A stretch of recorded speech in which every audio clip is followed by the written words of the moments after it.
Verão de 1989. Um ex-membro do Corpo Real de Observadores trabalha em uma plataforma de gás no Mar do Norte, a 100 quilômetros da costa de Norfolk, Inglaterra, e vê algo estranho. Ele avista um trio de aeronaves sendo reabastecidas por um avião-tanque. KC-135. Dois dos aviões, identificavelmente F-111S. Mas o terceiro é algo que o homem nunca viu antes. É angular demais, mesmo para um avião militar, com o formato de um triângulo quase perfeito. A formação logo desaparece em direção à costa do Reino Unido. Em março de 1990, a Aviation Week and Space Technology publicou um artigo sensacional sobre isso. O orçamento dos Estados Unidos de 1985 incluiu uma alocação de 2,2 bilhões de dólares para a produção de uma aeronave de orçamento negro chamada Aurora, para o ano fiscal de 1987. Observou-se que não era para pesquisa e desenvolvimento, indicando que a tecnologia e o design da aeronave já existiam. Em fevereiro de 1992, na base aérea de Beale, Califórnia, pela segunda noite seguida, observadores são surpreendidos por uma visão incomum. Cruzando o céu em alta velocidade, muito mais rápido do que um caça comum, estava uma aeronave triangular com um padrão de iluminação distinto, semelhante ao do caça furtivo F-117. Há uma luz vermelha perto do nariz, duas brancas nas pontas das asas e uma na cauda da aeronave. Observadores notam que as luzes das asas estão cerca de 2 vezes mais distantes do que as do F-117, e as luzes do nariz e cauda têm distância 50% maior, indicando uma aeronave com dimensões bem diferentes dos caças furtivos conhecidos na época. Essas observações e outras feitas por cerca de uma década são algumas das poucas pistas sobre o avião espião secreto chamado Aurora. Desde o primeiro avistamento, muitos especularam sobre as capacidades, propósito e existência do avião, enquanto canais oficiais seguem tratando o assunto como boato e lenda urbana. Hoje, vamos contar a história da Aurora, o avião espião secreto que oficialmente não existe. Agora, a Aurora, se realmente existir, é uma aeronave de reconhecimento provavelmente construída em meados dos anos 1980 e ativa por cerca de uma década depois disso. O avião apresenta um design triangular acentuado e especula-se que tenha sido usado para fins de espionagem. Em termos de design, ele pode ter se assemelhado a um XP-70 Valkyria. A Valkyria era capaz de atingir Mach 3 ou mais de 3.200 km por hora. Projetada nos anos 1950 como bombardeiro estratégico supersônico, em preparação para um conflito aparentemente inevitável com a União Soviética na Guerra Fria. A Mach 3 seria praticamente imune à interceptação por caças, então o único meio confiável de combater bombardeiros naquela época. Como a Aurora foi criada e implantada 30 anos após, é razoável concluir que superou a Valkyria. Entretanto, há poucos detalhes sobre o que a Aurora faria, já que sua existência é apenas um boato baseado em raros avistamentos. Esses avistamentos às vezes se contradizem. Alguns relataram que o avião fazia pouco ou nenhum som, o que faz sentido para um avião espião. Alguns disseram que aviões parecidos com o Aurora surgiram junto a barulhos altos, indicando que poderiam voar acima da velocidade do som e causar estrondos sônicos. Embora a velocidade do som varie dependendo das condições atmosféricas, aviões que rompem a barreira do som geralmente precisam viajar a pelo menos 1.200 km por hora. As razões para a discrepância nos depoimentos das testemunhas oculares podem ser explicadas ao afirmar que, embora o Aurora fosse capaz de viajar mais rápido que a velocidade do som, não se sabe exatamente quão mais rápido. Seus pilotos geralmente preferiam voar mais devagar do que isso para manter um perfil discreto enquanto a aeronave estava sendo testada ou usada para vigilância. Sobre os componentes internos do avião, temos poucas informações para supor como o Aurora foi projetado. Ele poderia ter seguido o exemplo do Valkyria, que resolvia problemas de aquecimento, circulando o combustível pelas áreas mais afetadas pelo calor. Mas isso é essencialmente uma conjectura de uma conjectura.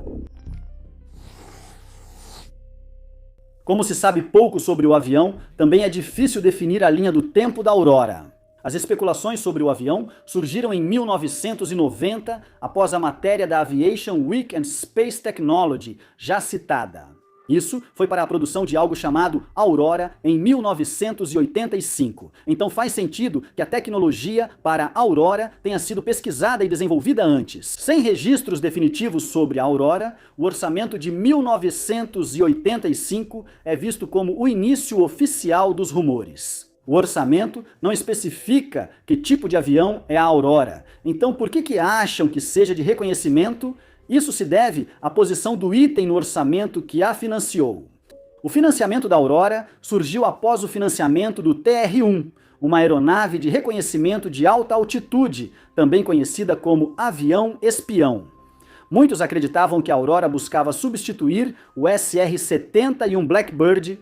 O Blackbird foi inicialmente desenvolvido como um avião de combate supersônico que poderia proteger os aviões de reconhecimento TR-1, mas eventualmente a CIA percebeu que o Blackbird era muito mais adequado para reconhecimento do que para combate. A Aurora pode ter sido uma tentativa de projetar um avião de combate para preencher esse papel ou de aprimorar ainda mais o design do Blackbird, para que ele pudesse desempenhar melhor as tarefas de espionagem. De qualquer forma, o financiamento parecia ser de 80 milhões de dólares em 1986, e então saltou massivamente para 2,2 bilhões de dólares em 1987. Em 1989, testemunhas estavam relatando avistamentos de um avião preto, rápido, silencioso e triangular. No mesmo ano, testemunhas em Nevada relataram uma aeronave triangular voando sobre o deserto de Mojave em alta altitude e velocidade entre 6 e 7 da manhã.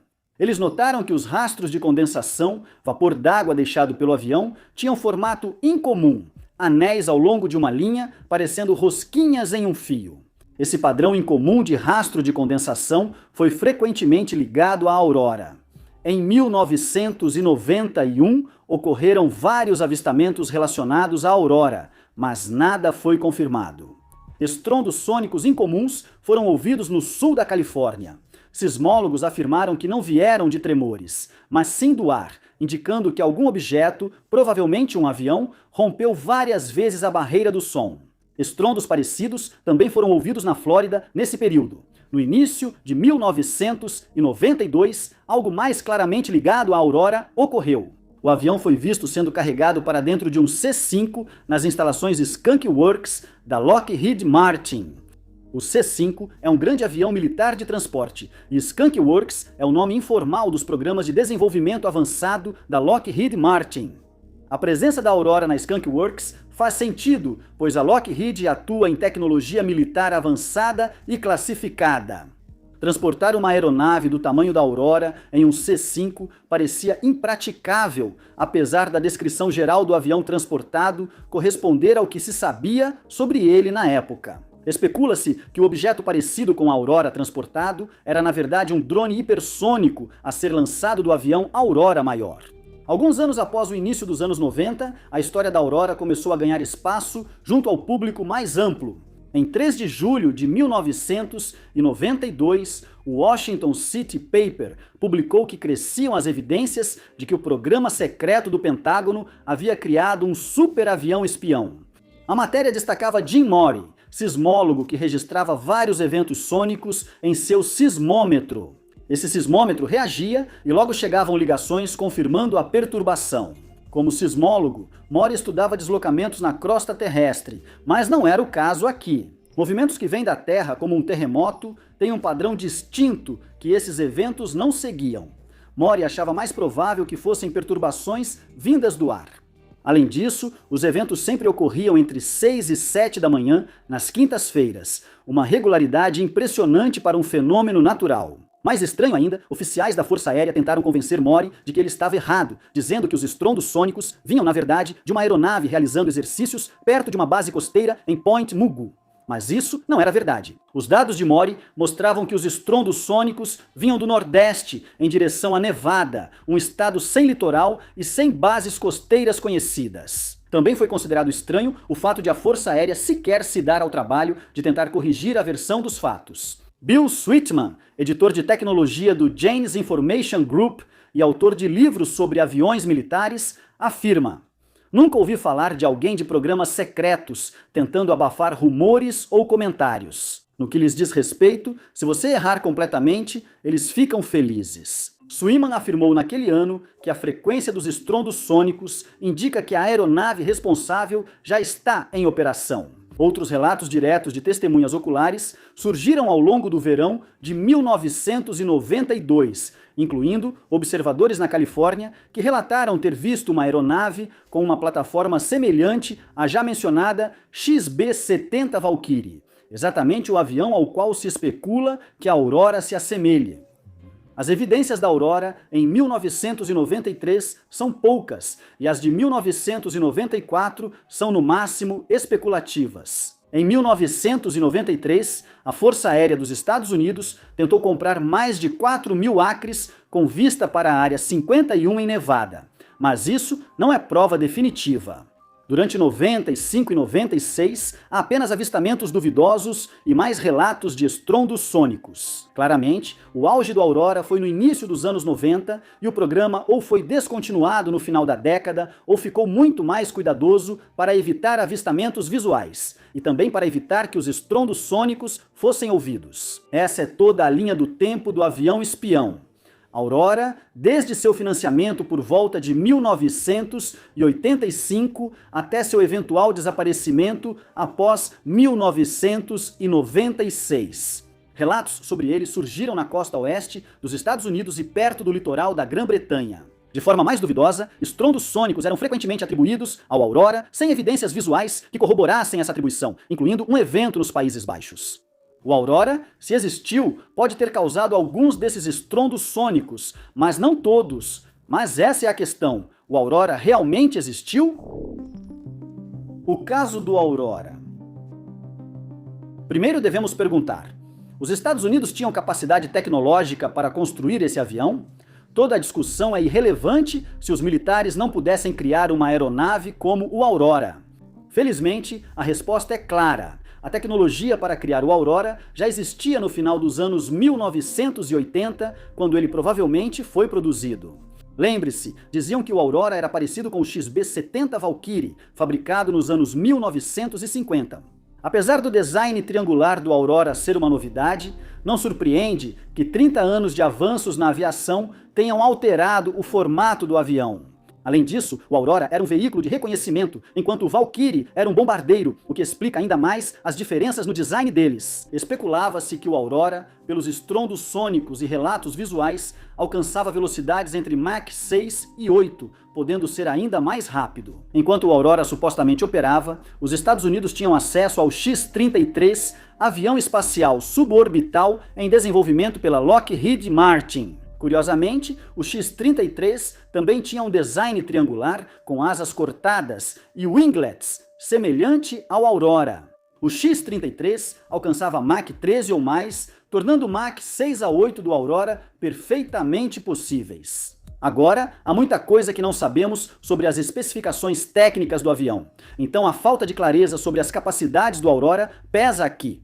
Mas há poucas dúvidas de que um avião como esse poderia ter sido construído nos anos 80. A principal prova da existência do Aurora é que o governo dos Estados Unidos realmente pagou por ele. Seja o item do orçamento dos Estados Unidos, o nome de um avião específico, de uma classe de veículos ou uma cobertura para outro programa secreto, está claro que algo chamado Aurora recebeu muito dinheiro. O gasto total chegou a 2,2 bilhões de dólares. Mas isso não é pouca coisa, nem mesmo para os militares. O orçamento também está em sintonia com as evidências visuais e auditivas do Aurora. Com produção prevista para o ano fiscal de 1987, especialistas especularam que os militares dos Estados Unidos teriam um modelo funcional em serviço até 1990. Coincidentemente, isso ocorre junto ao aumento súbito de relatos de aeronaves triangulares com estrondos sônicos a partir dos anos 1990,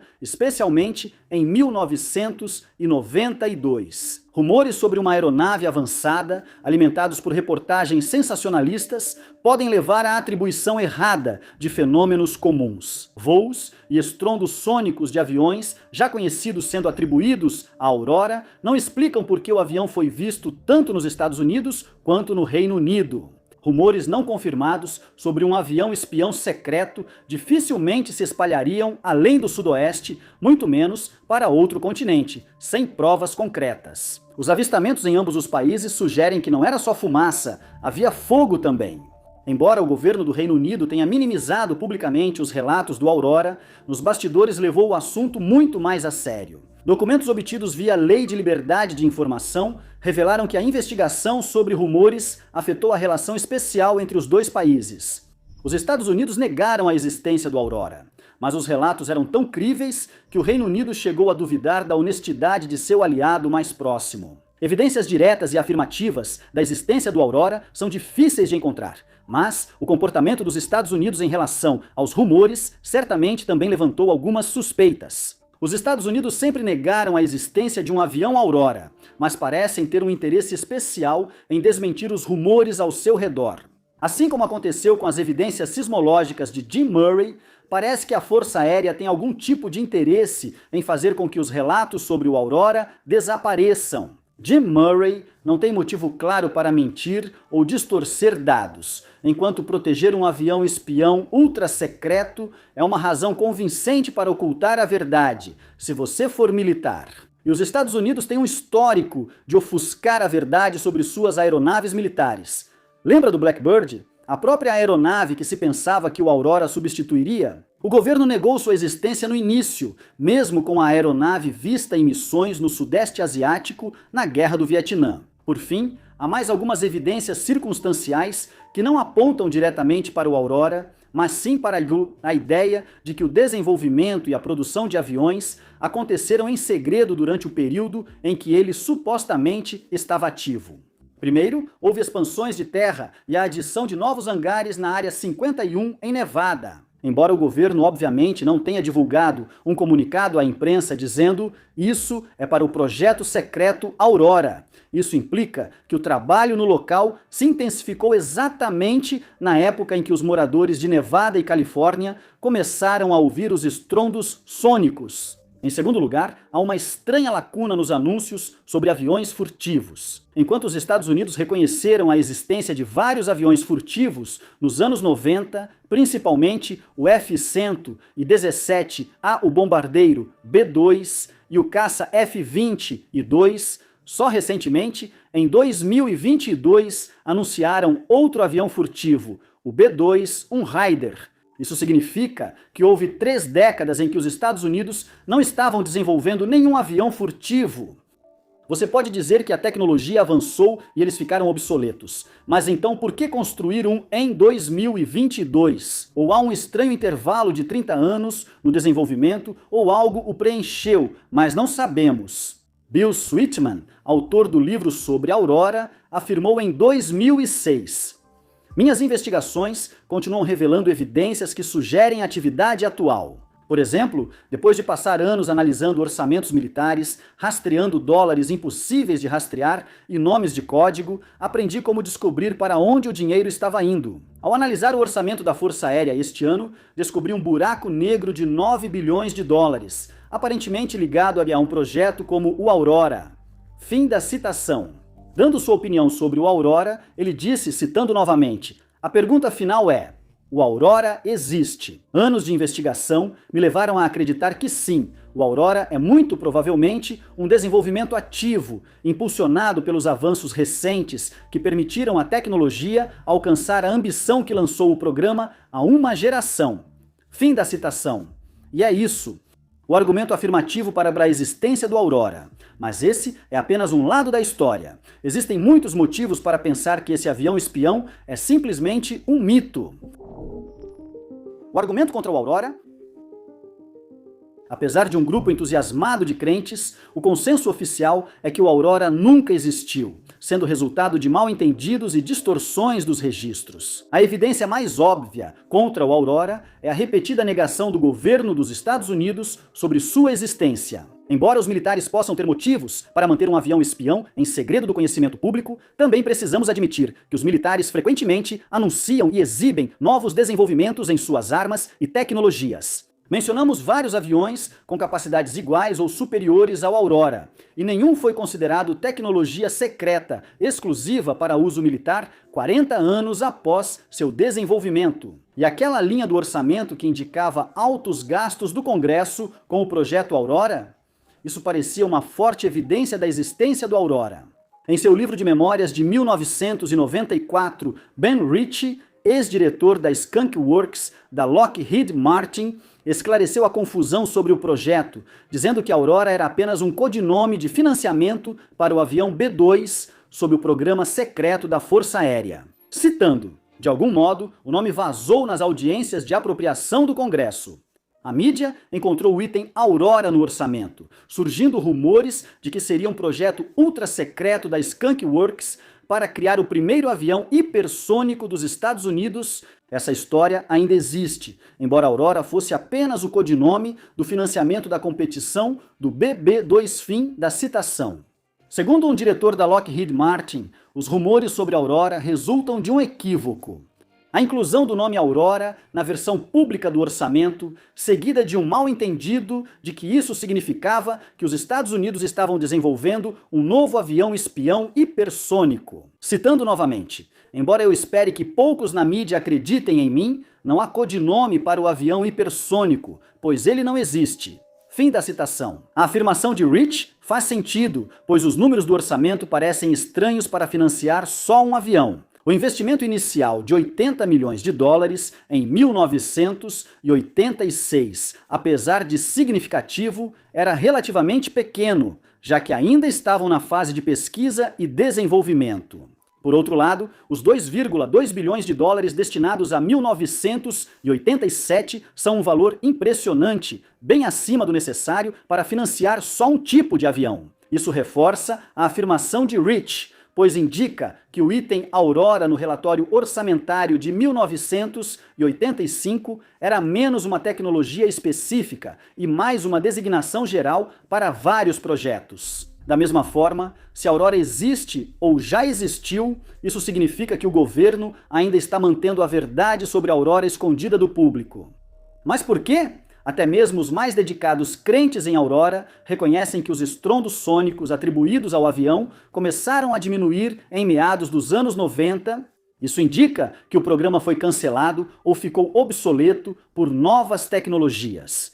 Considere o projeto Aurora, que custa pelo menos 2,2 bilhões de dólares. Nós não sabemos se esse financiamento deveria cobrir tudo durante toda a vida útil do projeto, por um número determinado de anos, ou se era apenas para 1987. De qualquer forma que se analise, era um projeto enorme que exigiria muitos equipamentos, instalações especializadas e milhares de trabalhadores. E apesar de tudo isso, nenhum denunciante apareceu, nenhum documento secreto foi revelado e o público em geral não conseguiu apresentar uma prova definitiva de que um avião Aurora realmente existiu. É estranho que o governo continue negando a existência de um avião obsoleto ou que nenhum denunciante tenha aparecido diante de relatos de testemunhas oculares e especulações contínuas. Falando dessas testemunhas oculares, os relatos deles também não estão acima de questionamentos. Os relatos mais cruciais, os de quem viu o formato triangular da própria Aurora, geralmente vêm de uma única pessoa por vez e são relativamente raros.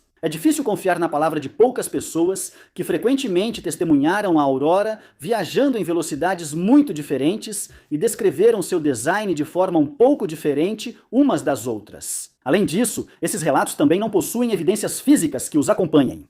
Apesar de podermos perdoar quem viveu no fim dos anos 80 e início dos 90 por não ter uma câmera sempre à mão, isso faz com que não haja nenhuma foto comprovada da Aurora em voo. Só há reconstruções artísticas e interpretações baseadas nas lembranças das pessoas sobre supostos encontros com a Aurora, cujos detalhes muitas vezes se contradizem. Como os relatos de mais estrondos sônicos, esses também são difíceis de ignorar. Muitas pessoas ouviram e relatórios sismológicos confirmam. No entanto, os relatos não podem ser definitivamente ligados à Aurora e podem ter outras explicações. Sabemos que, na época da maior atividade da Aurora, os Estados Unidos já tinham acesso a muitos outros aviões capazes de quebrar a barreira do som. Estrondos sônicos podem ser atribuídos a aviões conhecidos. As lendas da Aurora também são ligadas à Área 51. A Área 51 é uma base da Força Aérea dos Estados Unidos em Nevada que mantém suas atividades em sigilo e restringe acesso ao público. No entanto, ao longo dos anos, a base se tornou um local que abrange praticamente todas as teorias da conspiração existentes. Especula-se que a Área 51 esteve envolvida no armazenamento ou exame de naves espaciais alienígenas, ou até mesmo de alienígenas em si. Pesquisas sobre manipulação do clima, viagem no tempo, teletransporte e outros absurdos, além de servir como ponto de encontro do governo secreto de um mundo só. Essa já é uma lista considerável antes mesmo de você adicionar as teorias relacionadas à Aurora à lista. Embora a Aurora seja uma das conspirações menos absurdas que surgiram das especulações sobre a Área 51, isso faz você parar para pensar, sabendo que a aeronave está ligada ao local mais popular para o desenvolvimento e crescimento de teorias da conspiração. Para muitos, a questão da existência da Aurora é um caso para aplicar a navalha de Ockham. Ou seja, quando se depara com duas teorias opostas, você deve se inclinar para aquela que exige menos suposições. O governo sempre negou a existência da Aurora, mesmo reconhecendo outras aeronaves parecidas. Apesar de um relatório orçamentário de 1985 destinar verbas ao projeto Aurora, depois surgiu uma razão plausível para isso. Não era o nome de uma aeronave específica, mas um código para vários projetos. Caso encerrado. A Aurora nunca existiu, certo? A Aurora existiu? Esses são os dois casos concorrentes, ambos com afirmações críveis que os respaldam, assim como falhas em seus argumentos.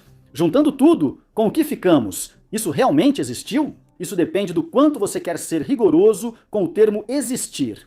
Um avião espião chamado Aurora chegou a ser pesquisado, produzido, entrou em serviço e depois foi aposentado em meados dos anos 90? Provavelmente não. A linha orçamentária provavelmente é um codinome do projeto B2, como Ben Rich afirmou em suas memórias. Se o projeto deveria aparecer na versão pública do orçamento de 1985 é outra questão, mas pelo valor gasto, dificilmente financiou só uma linha de aviões. O fato de ninguém jamais ter se apresentado como denunciante após 40 anos de especulação também é uma forte evidência contra a existência disso. Parece improvável que ninguém entre milhares de envolvidos no projeto tenha se manifestado em anos.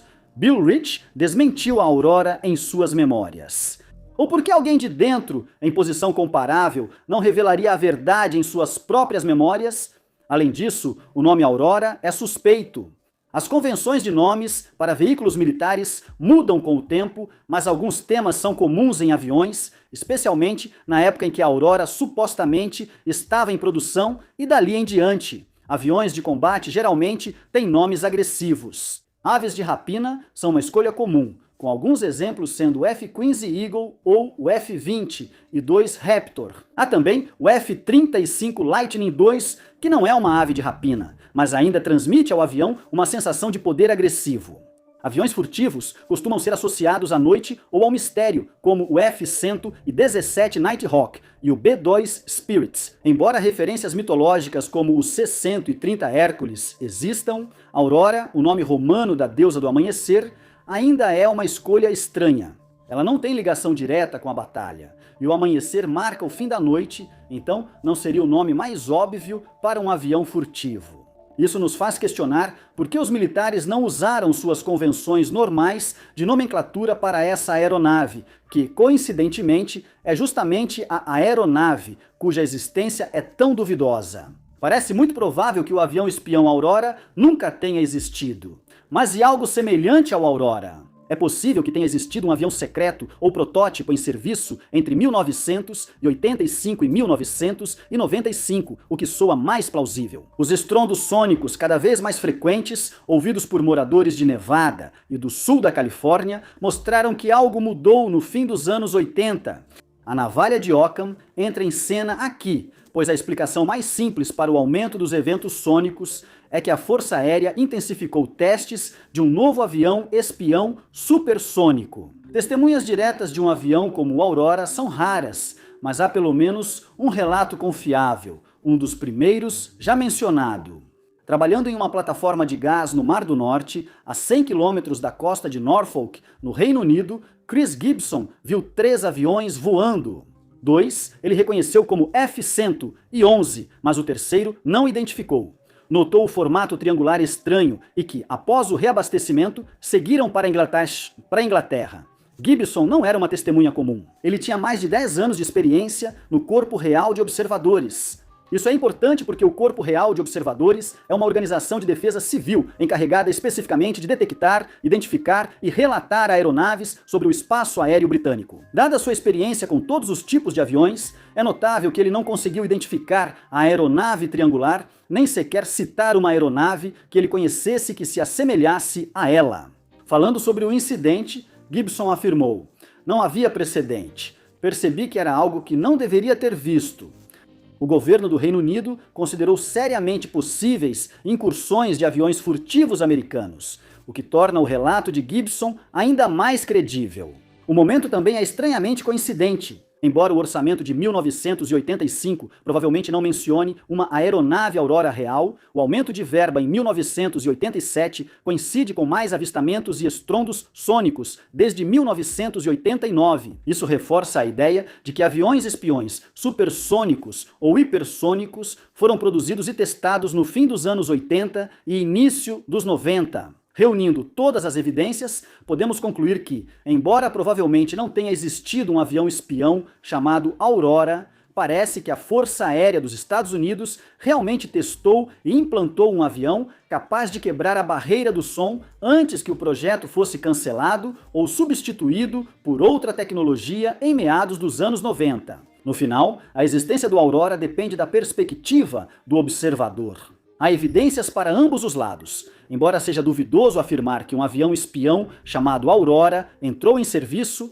é mais plausível que algum tipo de avião espião tenha sido testado e usado no auge do Aurora. É praticamente impossível provar de forma definitiva que algo não existe. E se o Aurora realmente existe, o governo dos Estados Unidos parece perfeitamente satisfeito em continuar negando sua existência. Mesmo os maiores defensores da existência do Aurora admitem que o avião deixou de operar nos anos 90, então provavelmente nunca teremos uma resposta definitiva. A Aurora continuará assim como está, um avião espião que pode ou não existir. Obrigado por assistir.